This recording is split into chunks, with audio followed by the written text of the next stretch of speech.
Esse aqui é um fóssil de direwolf. E hoje a gente viu uma notícia que supostamente o direwolf está de volta. Será mesmo que a gente não precisa mais ver eles assim? Mas a gente pode ver eles agora como eram de fato em vida? Sobre isso que a gente vai falar hoje. Hoje a gente vai falar sobre o direwolf. Será que de-extinguiram o direwolf? Será que é isso mesmo? Já vi aí vários portais de notícia ao redor do mundo inteiro falando sobre esse assunto que ganhou a mídia hoje. Especialmente porque o direwolf, vocês vão lembrar aí quem assistiu Game of Thrones, na série de TV, mas também nos livros das Crônicas de Gelo e Fogo, a gente tem aquela cena lá no norte, né, das proximidades de Winterfell, onde o Ned Stark tá ali com seus filhos, né, para execução daquele cara que foi um desertor da Patrulha da Noite. E quando eles voltam lá, eles encontram os direwolves, que o direwolf ele é o símbolo da casa Stark, né?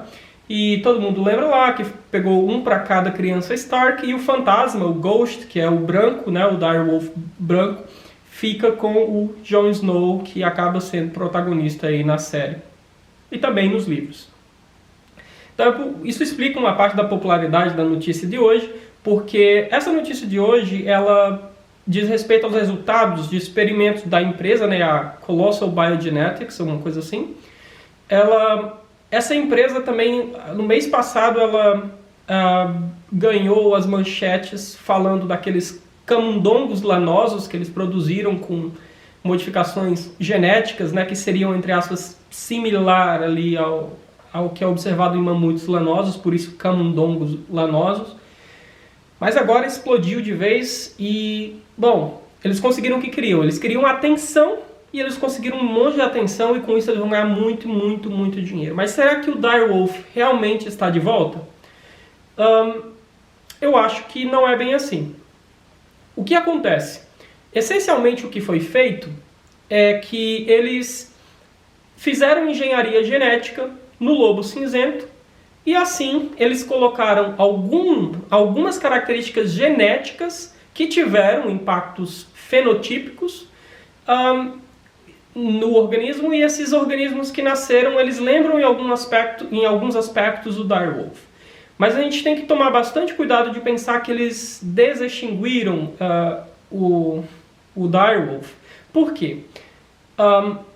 Um canídeo comum, por exemplo, um cachorro ou um lobo cinzento mesmo, tem cerca de, espero que o foco não tenha saído, tem cerca de 20 mil genes codificantes, tá? Essa empresa modificou, aí vai depender da fonte, porque teve variação, mas entre 14 e 20 genes, foram feitas modificações entre 14 e 20 genes do lobo cinzento, colocando ali modificações genéticas que são encontradas, nem todas elas, contudo, no genoma do direwolf, em genes de direwolf, mais especificamente. Então, se a gente for pensar no melhor caso possível, que eles modificaram 20 genes, e esses 20 genes são equivalentes a genes de direwolf, ainda assim, falta 19.980 genes para dizer que tem todos os genes de um direwolf. É claro, não precisa de ter 19.980 genes. Por quê? Muitos desses genes em direwolf e no lobo comum, no lobo cinzento, eles vão ser muito parecidos, para não dizer iguais, né? Não precisa, todos os genes eles têm restrições ali que são lugares que você não pode mudar porque dá problema. Então tem bastante conservação, sem dúvida. Então você não precisa modificar os 20 mil genes para dizer que você trouxe de volta o direwolf. Porém, para dizer que eu trouxe o direwolf, eu teria que no mínimo, sendo muito generoso, ter um genoma de direwolf naqueles organismos. E eu definitivamente não tenho. Não tenho. O que eu tenho são o Rômulo e o Rêmulo, né? É Rômulo e Remo? Nunca lembro. É uma referência, né, ao mito da fundação de Roma. E tem a Calice também, né, que é fêmea e não deixaram ver ainda, porque ela é mais nova do que os outros. Eles têm, então, esses 20 genes diferentões.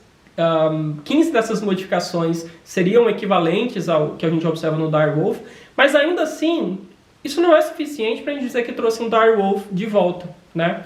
Porque, além de serem poucas modificações, certamente o genoma do direwolf ele difere em muitos outros aspectos, em outros lugares do genoma, que não são só codificantes de proteína, e mesmo assim, certamente a diferença entre um lobo cinzento e um lobo e o direwolf não é só mudança em 20 genes, certamente.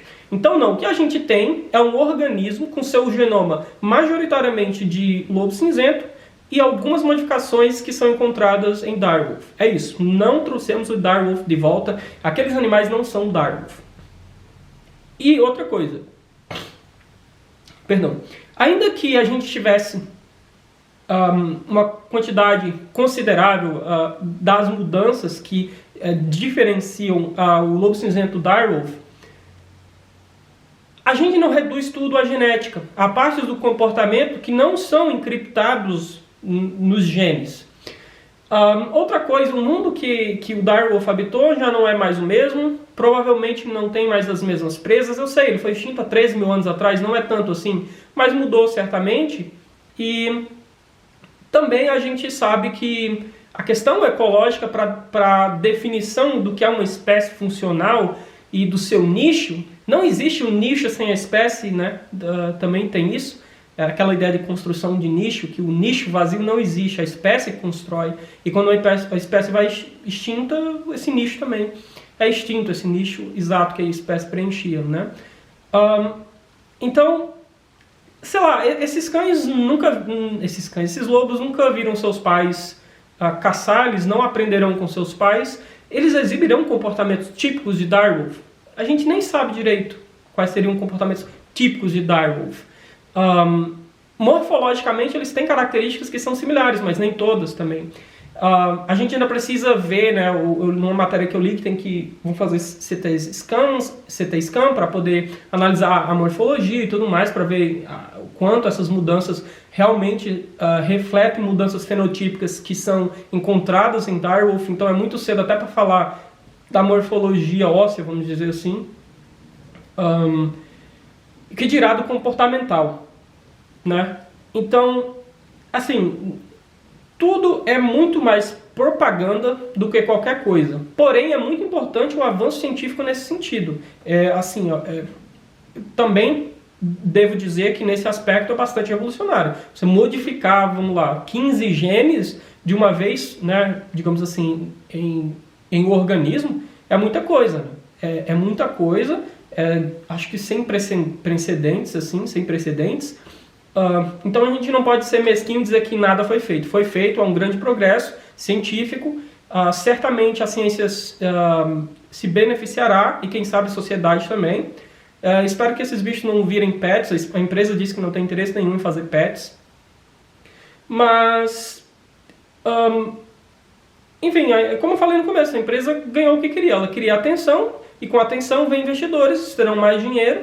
Eles vão investir mais e eles querem fazer mamute também, dodô, né, que são outra espécie extinta há pouco tempo. Mas está tudo em progresso ainda e definitivamente o direwolf não está entre nós. Seria interessante? Seria, mas é eticamente desejável? Também não sei. Para que a gente vai necessariamente trazer o direwolf de volta, né? Vou colocar ele de volta ao seu ambiente, mas a gente sabe mesmo qual que era o ambiente dele, a gente precisa. Será que não corre o risco de a gente ter um efeito colateral muito perigoso, catastrófico? Todo esse tipo de coisa deve ser considerado antes de trazer uma espécie de volta à existência, quando isso é possível. Não é possível ainda. E obviamente que a gente tem que trazer uma população. Não vai ser 2 organismos ou 3 que vão fazer uma espécie deixar de ser extinta novamente. Ela tem que ter um número populacional que seja viável, pelo menos para ela se manter na natureza. Mas também imagino que não tem interesse nenhum de colocar os animais na natureza, eles estão bem guardadinhos, como deve ser, né? Eles estão lá protegidinhos, que eles vivam a vida deles e que tomara também que não tenham grandes problemas e que o procedimento tenha de fato sido um sucesso no que eles se propuseram a fazer. Que não foi trazer o direwolf de volta, foi modificar genes de um organismo vivente, o lobo cinzento, colocar ali modificações genéticas que são encontradas em direwolf e ver o que aconteceria.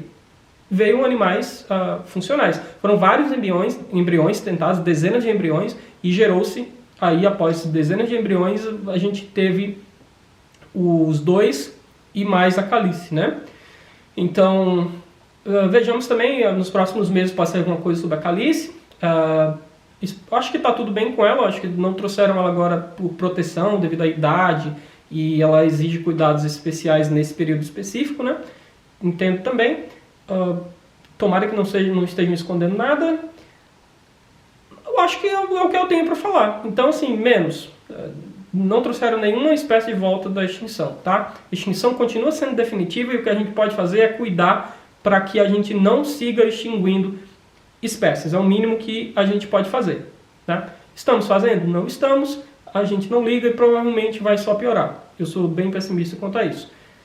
Então, são essas as minhas considerações. Vejo vocês nos próximos vídeos. Valeu, tchau, tchau.